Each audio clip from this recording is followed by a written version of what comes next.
Sejam bem-vindos e bem-vindas todos e todas ao episódio do podcast Virada ODS, onde a gente vai conversar com a secretária Silvia Greco, de SMPED. O que é SMPED, secretária? Secretaria Municipal da Pessoa com Deficiência, da cidade de São Paulo. E como a senhora foi parar aí? Pois é, uma ativista da causa. Então, eu queria saber essa história. Na verdade, eu sei, mas eu acho uma história tão maravilhosa que eu acho que é muito legal. Como começa esse ativismo da senhora nesse processo? Sabe que a gente, quando conversa com pessoas que estão ligadas à causa, normalmente tem algum conhecido, algum parente, alguma que leva a abraçar a causa. E comigo não foi diferente, né? Eu sou mãe de 2 filhos, a Marjorie, que nasceu do ventre, e o Nicolas, que nasceu do coração. Então, 2 filhos. E o Nicolas é uma pessoa com deficiência, cego e autista. Então, desde a chegada do Nicolas, eu passei a querer entender mais e participar ativamente de ir atrás de direitos do meu filho mesmo, participando da elaboração da Lei Brasileira de Inclusão, e comecei, né, e vim participar, ser assessora na Secretaria da Pessoa com Deficiência durante 6 anos eu fiquei. Depois eu recebi um convite para ser secretária da Pessoa com Deficiência na cidade de Santo André, que fiquei por 1 ano. E aí, com a gestão do prefeito Bruno Covas, ele me fez o convite para assumir a secretaria. Um desafio gigantesco na cidade de São Paulo, com 1.200.000 pessoas com deficiência. E aí eu falei para o Bruno, você tem certeza? Porque até na questão de gestão administrativa, o tanto que eu trabalhei, alguma experiência eu tenho, mas é uma mãe.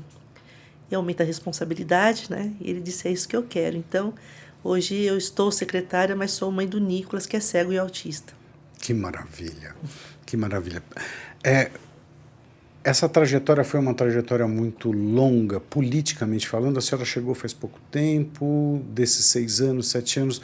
Como é que foi essa transição do engajamento político para entrar na política? Entende a diferença? Porque a gente às vezes é ativista, né? A gente está lá pedindo direitos, etc. E depois de um determinado momento a gente está numa outra posição, que a gente está lutando pelos direitos, mas dentro do balcão, por assim, da parte de dentro.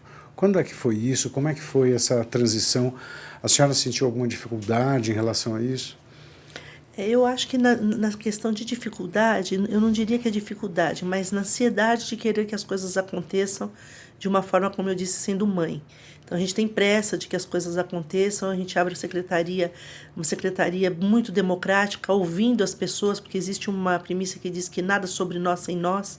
Então, nós precisamos ouvir as pessoas com deficiência, e todos tinham um anseio muito grande de que as políticas públicas realmente sejam inclusivas na cidade de São Paulo. No Brasil, São Paulo é a capital brasileira da inclusão. Nós já demos muitos passos, avançamos muito, mas ainda tem muito que ser feito, então é um desafio diário a respeito. Então, essa diferença, né, de estar na política hoje, assumindo um cargo, mas também pensar nas políticas públicas numa luta diária, eu acho que isso acaba colaborando. Tem as dificuldades, sim, na questão de ansiedade, mas ajuda porque a gente está trabalhando num coletivo. E quando fala de pessoa com deficiência, são vários coletivos, porque são várias deficiências. Então, são várias caixinhas que, na verdade, no final, a intenção é uma só, realmente praticar a inclusão na cidade de São Paulo, né? E quando nós falamos, por exemplo, nas viradas dos ODS, não tem como fugir da nossa secretaria, no ODS 10, por exemplo, né? Que a gente quer a redução das desigualdades. E isso em todos os segmentos da pessoa com deficiência, a gente pensa nisso, até porque a grande maioria vive em territórios de vulnerabilidade social muito grande. Então, a gente precisa dar um apoio e levar nesse território, na ponta, as políticas públicas no atendimento. São muitos desafios.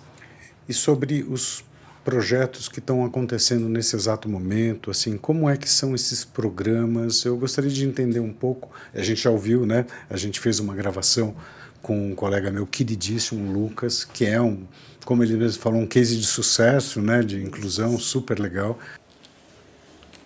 Lucas, vamos falar um pouquinho a respeito da empregabilidade, da importância das pessoas com deficiências serem inseridas no mercado de trabalho. Eu acho que você é um exemplo vivo do que é possível, afinal de contas, você começou trabalho de estagiário na Prefeitura de São Paulo e hoje eu ocupo um cargo na Secretaria de Relações Internacionais. Era bem legal se você contasse um pouquinho disso pra gente.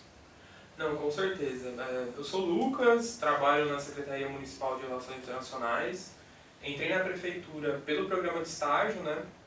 E eu entrei nesse programa, acho que muito por conta da existência dele e também pelo papel da liderança. Porque quando eu fui contratado, na Secretaria de Relações Internacionais existiam 1 ou 2 vagas para pessoas com deficiência e na época não se encontravam profissionais e uma antiga coordenadora minha, ela topou esse desafio e propôs de eu vou atrás de uma pessoa com deficiência. É impossível que em São Paulo não haja nenhum profissional, nenhum estudante de relações internacionais com algum tipo de deficiência. Ela topou esse desafio e por rede de contatos, conversas, pergunta para um, pergunta para outro, me encontrou e me convidou para participar do processo seletivo na época, né? Então eu entrei na prefeitura em julho de 2018 como estagiário, eu fiquei por 2 anos como estagiário, saí, né, meu período de estágio ele se encerrou após 2 anos e depois eu retornei para a prefeitura, né, no ano seguinte, 2021, eu retornei já como assessor.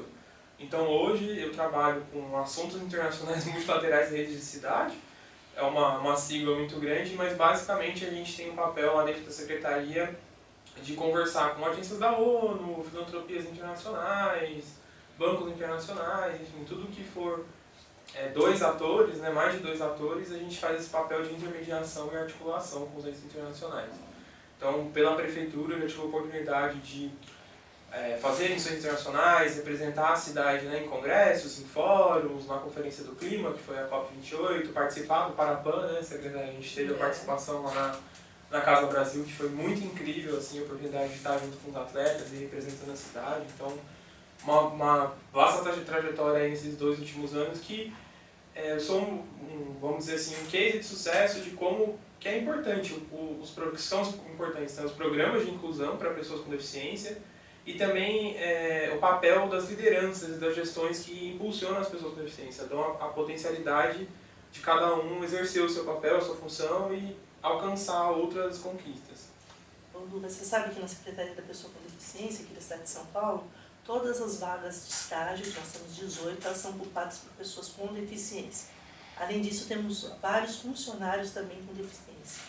Muito se fala em cotas, da importância que tem para a inserção no mercado de trabalho, mas eu vou ficar feliz o dia que a gente vê que as empresas estão contratando, não por obrigação de cumprir cota, mas sim por oportunidade, e que elas pensem em todas as questões de acessibilidade para poder receber aquele funcionário, acessibilidade arquitetônica, comunicacional, atitudinal.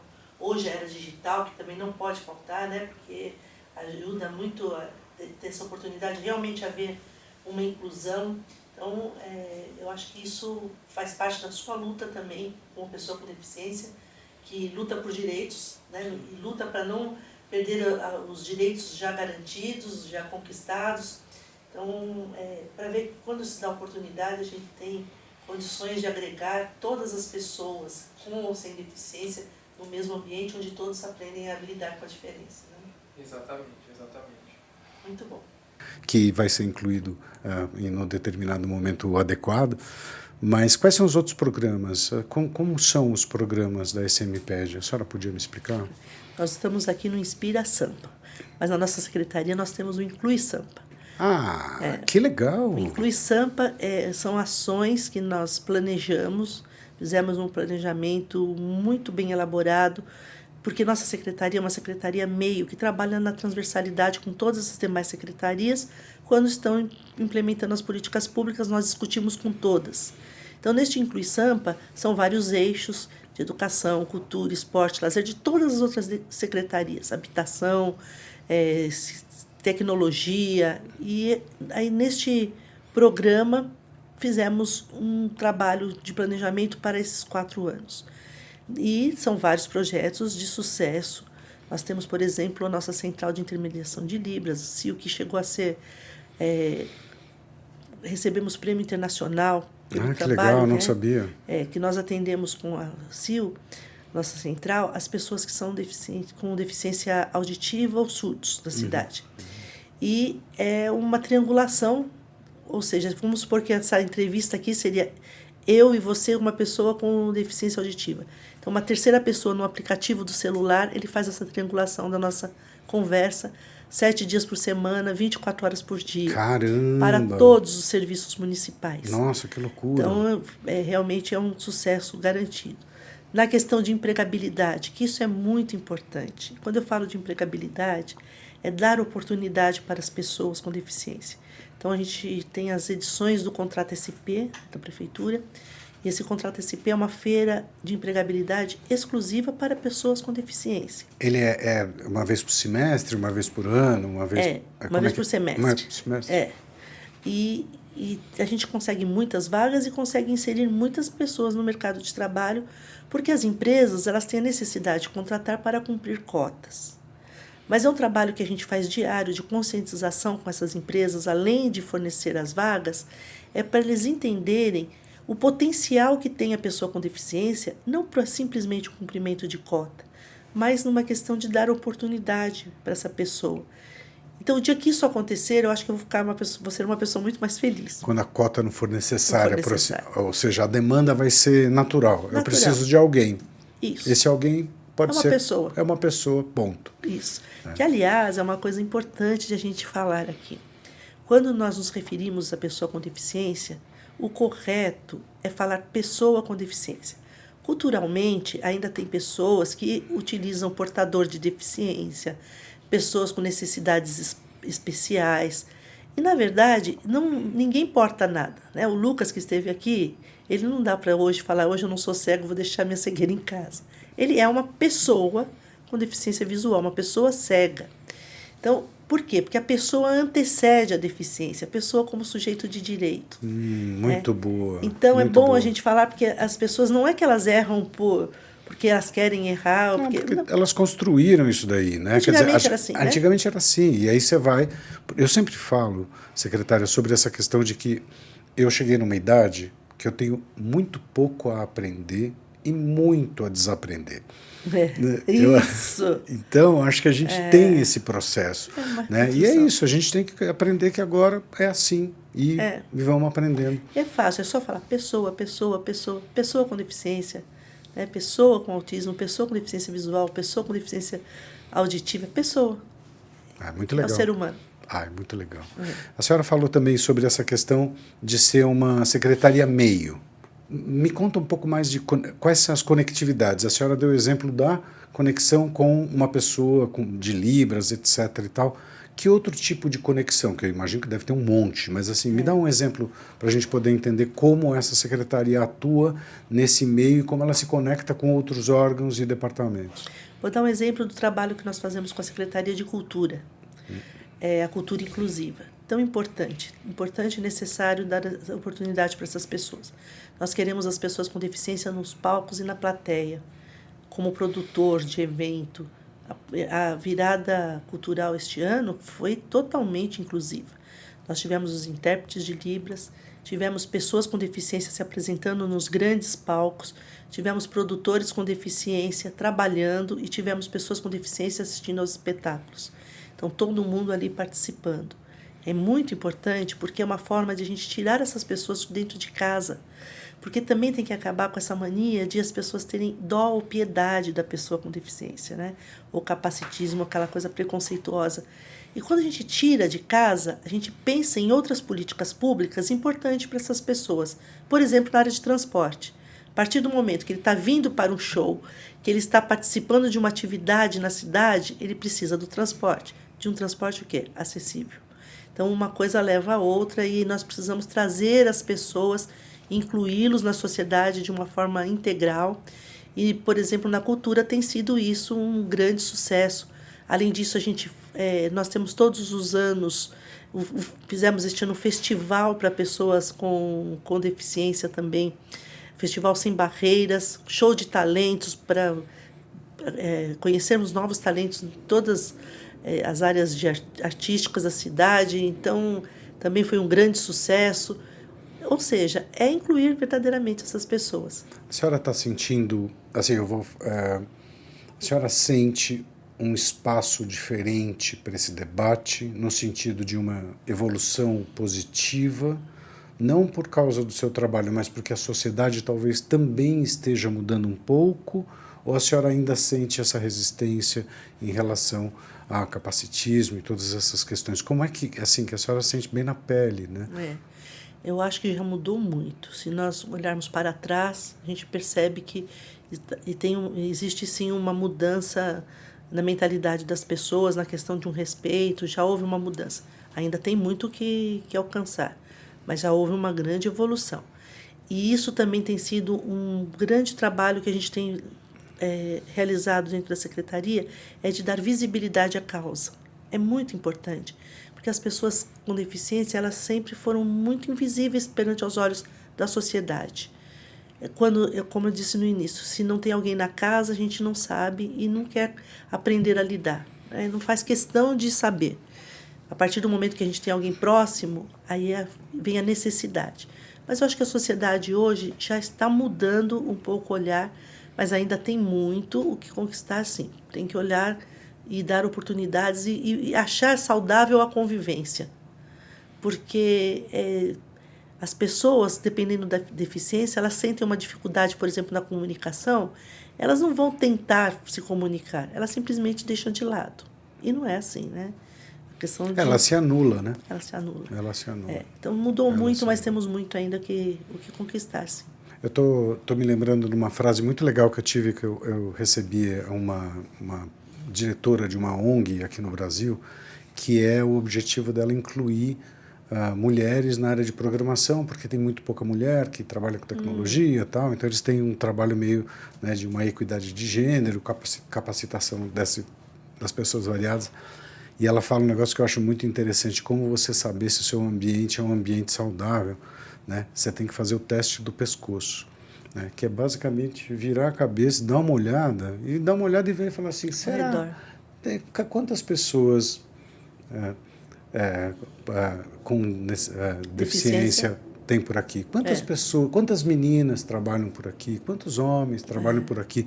Eu acho que esse teste do pescoço, eu acho que talvez falte a sensibilidade, como a senhora estava falando, de as pessoas não entenderem porque elas não sentiram na pele o que é o processo da exclusão. Eu acho que tem um pouco isso mesmo, né? Tem isso mesmo. E o aprender, né? A gente tem que fazer um aprendizado de conhecer para poder incluir. Conhecer cada deficiência, até porque cada deficiência também, a pessoa é única dentro das suas peculiaridades. Então, né? Agora, voltando também nas questões das secretarias, a Secretaria de Educação, por exemplo, tem sido grande parceira, porque nós queremos cada vez mais os alunos com deficiência dentro da sala de aula. Aprendem os dois a conviver com a diferença. Porque antigamente tinha a inclusão, que na verdade era uma exclusão, né? Porque ele é um aluno inclusivo, então a gente vai deixar ele de lado, né? Quer dizer, a senhora fala assim, peraí, ou você está incluindo ou excluindo? A ideia é que esteja todo mundo junto, né? Cada um com a sua capacidade no sentido de habilidades, competências. Alguns vão chegar a um ponto X, Y, mas eu acho que também na educação tem uma coisa muito interessante, que é essa coisa da gente não pensar no indivíduo e tentar pensar naquele... Você construir uma educação desse coletivo que é essa sala. Isso. Porque aí você consegue ter essas características diferentes que cada um vai trazer uma coisa diferente. Se a gente pensar muito no indivíduo dentro da sala de aula, a gente vai comparar todo mundo como se todo mundo tivesse de performar da mesma maneira. Mas se a gente tentar educar coletivamente, o que acontece é que as pessoas com habilidades Y, Z, X, elas se complementam entre si. Eu acho que é muito legal. Porque alunos com deficiência ou sem, por exemplo, muitos alunos que não têm deficiência, eles precisam de um reforço escolar, um contraturno. Isso é natural, então, para todos. Então, preparar o material adequado, preparar um curso de formação, esses educadores e toda a rede pública de ensino que está dentro da sala de aula, do espaço escolar, também para receber essas pessoas, dar o apoio necessário a esses alunos dentro da sala de aula, através de estagiários ou acompanhamentos pedagógicos, tudo isso é importante. É uma rede que se forma para que eles possam conviver no mesmo ambiente, com todas essas diferenças, mas no final de contas todo mundo sendo tratado igual. Perfeito. Perfeito. Outra coisa que eu gostaria que a senhora pudesse me ensinar, né, que assim que eu, né, quer dizer, eu tenho de desaprender um monte de coisa, assim, existem essa coisa de a gente fala de pessoas com deficiência é um universo, né? É um universo. É um universo. Eu fui num evento em agosto, setembro no Sesc do ano passado que era sobre pessoas com deficiência, debates, etc. E eu gostei muito de uma frase que um rapaz chegou, que era um rapaz que estava palestrando, ele chegou e falou assim, olha pessoal, todo mundo precisa entender que nós ainda não somos deficientes. Né? Quer dizer, alguma hora o ouvido vai falhar, a visão vai, né? O joelho vai tremer, alguma hora a gente será deficiente. E eu achei muito interessante essa provocação, primeiro que te inclui no grupo.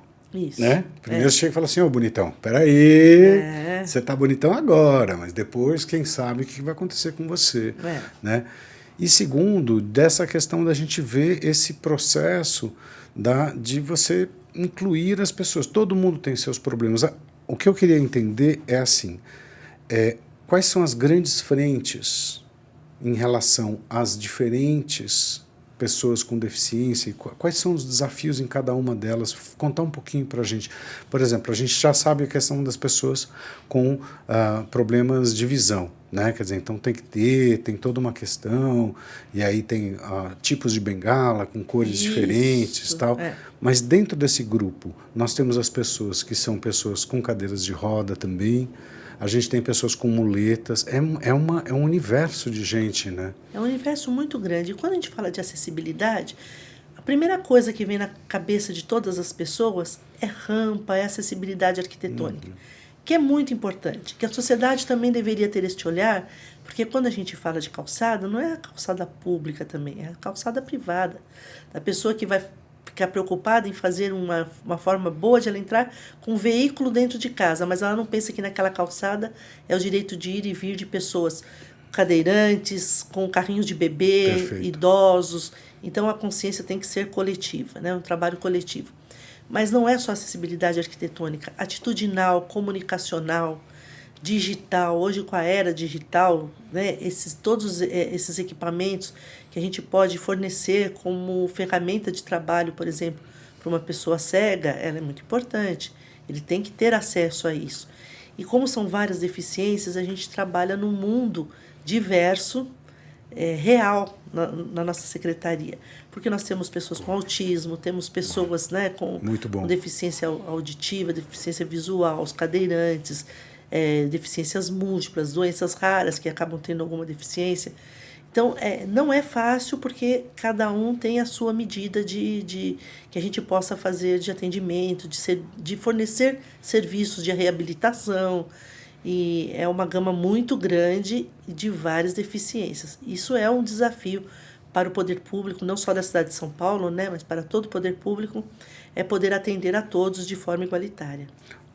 Uma curiosidade, eu tenho ouvido falar, porque eu não sei se é isso mesmo ou se não. Assim, às vezes a gente ouve falar mais de um determinado assunto porque a gente está mais sensível ao assunto. E às vezes é porque ele tem se expandido mesmo e tem crescido.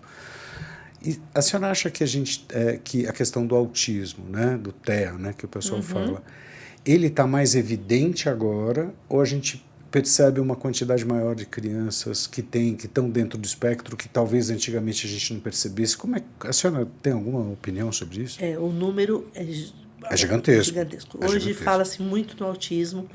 É a bola da vez, vamos dizer, todo mundo falando do autismo. O mês de abril é o mês mundial de conscientização do autismo também. Por quê? Hoje as pessoas têm acesso ao diagnóstico. Então elas acabam se descobrindo dentro do autismo. Por exemplo, eu já tenho casos de pessoas muito próximas a mim que antigamente ela se sentia uma pessoa isolada, que mal se comunicava. Né? Uma pessoa que não estava meio... o cara é meio diferente. Ele ficava lá de canto na família e tal. Quando ele chega e tem acesso a esse diagnóstico e descobre que ele é uma pessoa com autismo, transforma a vida dele. Por quê? Ele passa a não vivenciar mais aquela angústia do dia a dia de ser cobrado por uma coisa que ele não vai mudar nunca, porque a essência dele é aquela. Então, hoje nós temos um acesso de diagnóstico muito maior, é um número muito grande. as políticas públicas hoje, na sua grande maioria, fala-se muito mais de autismo, até por conta dessa novidade de ter muitas pessoas, então... Dá licença, deixa eu... E aí a gente acaba se envolvendo mais nessa questão. E até porque também o autismo nós temos 3 níveis de suporte 1, 2 ou 3, que de acordo com o suporte é aquilo que eles precisam de atendimento. Suporte no sentido de se precisa de assistência mais próxima, menos próxima, é isso? Isso mesmo. O suporte 1 é um cara que não precisa de muito suporte, o suporte 3 é um cara que realmente precisa de Exatamente. uma menina. É isso? É. A incidência do autismo é muito mais em meninos, né? É. Até por isso eles fazem a cor azul aí como referência, um número bem maior. Na cidade de São Paulo, nós temos só na rede pública municipal, acho que 14 mil estudantes com autismo. Então, é um número muito grande. E aí precisa realmente preparar as escolas e preparar para receber esse público, porque merecem uma atenção bem diferenciada, especial mesmo. Tem um livro maravilhoso, que eu esqueci o nome do autor, que chama-se Longe da Árvore. Eu não sei se a senhora conhece esse livro. Não conheço. Uau, esse livro é incrível. Que ele é um psicólogo norte-americano que escreveu também O Demônio do Meio-Dia, que é depois eu peço para legendar o nome dele aí, que ele é muito, muito bom. E ele conta, ele pega esse estudo, ele pega só estudo de filhos que nasceram longe da árvore, que é o fruto que cai longe da árvore, né? Então ele pega filhos de pessoas com estatura normal, que são anões, filhos de surdos que ouvem, ou seja, ele pega todo esse distanciamento e ele mostra esse sofrimento desse estranhamento dentro da própria casa, né? Ou seja, de você se sentir e falar assim, puxa, eu sou diferente dos meus irmãos, eu sou diferente dos meus pais, quase que nem a fábula lá do patinho feio, né? Tem um problema de autoestima nessa condição e de um estranhamento com você mesmo. E eu pergunto assim para a senhora, como é que a gente pode, nós, cidadãos, existe algum canal da SMPED que a gente pode utilizar, ou a gente pode trabalhar como voluntário, tem algum tipo de movimento que um cidadão pode fazer para poder se envolver com um projeto como esse? Sabe que o poder público sozinho ele não dá conta. Por isso existem as instituições que trabalham diretamente com pessoas com deficiência. Na cidade de São Paulo nós temos muitas instituições parceiras que nós fazemos edital de fomento com repasse financeiro para essas instituições também desenvolverem seus programas, seus projetos para as pessoas com deficiência. E elas normalmente trabalham com grupos de voluntariados também grandes, são pessoas que abrem mão da sua própria vida ali para estar ajudando, trabalhando com isso. E a própria secretaria também tem um curso do Conhecer para Incluir, que é muito interessante. É um curso que a secretaria oferece? Oferece. Para qualquer pessoa? Para qualquer pessoa. Isso é ótimo. Por quê? Para realmente eles poderem entender. Nós temos um caso de uma pessoa que trabalha com a gente, que é cega, e que ela estava aqui na calçada outro dia. E aí veio uma pessoa, uma senhora, e aí, boa tarde, pegou no braço dele, porque estava bem na beira da calçada, levou para o outro lado. E ele educadamente deixou que levasse, embora ele não fosse atravessar, ele deixou, e depois chegou do outro lado, ele agradeceu, falou, a senhora me leva de volta porque eu estou esperando um carro de aplicativo, né? Ela fez por maldade? De jeito nenhum. Ela fez na maior boa vontade de poder dar o tempo dela ali e falar assim, deixa eu ajudar que deve estar precisando. Porém, deu uma atrapalhada na vida do cara. Podia ter perguntado. Né? Claro. O senhor vai atravessar? Eu posso levá-lo para o outro lado? Que ótimo. Então, isso tudo a gente explica no curso. E o mais interessante, as pessoas que dão as aulas nesses nossos cursos são pessoas com deficiência. Nada sobre nós sem nós, voltando. Né? Então, eles mesmos que desenvolvem. Além desse curso do Conhecer para Incluir, a gente também tem cursos voltados a pessoas da área técnica de arquitetura, engenharia, também nas questões de acessibilidade. Eu fiz. Fiz os dois. Da CPA. Fiz da muito CPA. Interessante, fiz os dois. Né? A CPA é um braço da Secretaria também, que é a Comissão Permanente de Acessibilidade. Ele é aberto ao público também? Aberto ao público também. Isso é muito legal. Depois a gente pode botar o link. Eu fiz os dois. Eu fiz de acessibilidade digital e fiz de acessibilidade arquitetônica, urbanística, não sei como é o nome. Então, é muito interessante. Então, as pessoas que se interessam, é um meio que nós temos na Secretaria de estender e ampliar toda essa visão de inclusão para as pessoas da cidade. E eu acho muito interessante. A senhora me lembrou esse mesmo rapaz que eu vi a palestra, que ele falou que todos seremos deficientes. Um dia que ele teve uma hora que ele falou assim, eu não sei qual é o fetiche que vocês têm com escada. Qual o problema de vocês colocarem escada em tudo quanto é lugar? Né? É interessante, né? A gente acaba não percebendo toda uma série de dificuldades. A gente tem dificuldade, por exemplo, nos prédios tombados pelo patrimônio histórico, de dizer que não pode mudar. Mas quando ele foi feito lá atrás, ele não foi pensado em acessibilidade. E hoje, é lógico que a gente tem que respeitar a história, mas também a gente tem que respeitar as pessoas com deficiência que têm o mesmo direito de conhecer no local a história também, né? Então Perfeito. tem que fazer uma avaliação minuciosa para que tudo possa ser de acesso a todos, né? Olha, só tenho a agradecer pela conversa maravilhosa, obrigado. Eu deixo as últimas palavras para a senhora poder falar um pouquinho sobre o seu trabalho e a gente encerrar por aqui. Brigadíssimo, fica à vontade. Vamos só deixar um recadinho a respeito, já que nós falamos tanto do autismo e também do mês de abril, que é o mês mundial de conscientização, um dos projetos, acho que marcante, um legado não só de gestora, mas de mãe, nós vamos trazer aqui para a cidade de São Paulo o primeiro Centro TEA. É um centro para atendimento, um centro municipal para atendimento das pessoas do transtorno do espectro do autismo. Que maravilha! E ele vai ser de um conceito diferenciado do que já existe, vou dizer com toda humildade e sinceridade, no mundo. É uma referência, um conceito diferenciado que nós vamos atender principalmente jovens, adultos e idosos, com 5 eixos, que não é uma clínica escola de atendimento. É um espaço que nós vamos fomentar a arte, o esporte, empreendedorismo, atividades da vida diária, cursos de formação para essas pessoas e num trabalho também essencial para as famílias. Cuidar de quem cuida e acolher e dar oportunidade também para as famílias participarem nesse mesmo espaço de outras atividades também de empreendedorismo. Então, vamos inaugurar, se Deus quiser, em novembro. Eu tenho certeza que, mais uma vez, a cidade de São Paulo sai à frente e vai ser referência para o mundo. Nossa, muito obrigado, secretária Silvia Greco. Pessoal, muito obrigado. Foi uma ótima conversa e até breve. Valeu.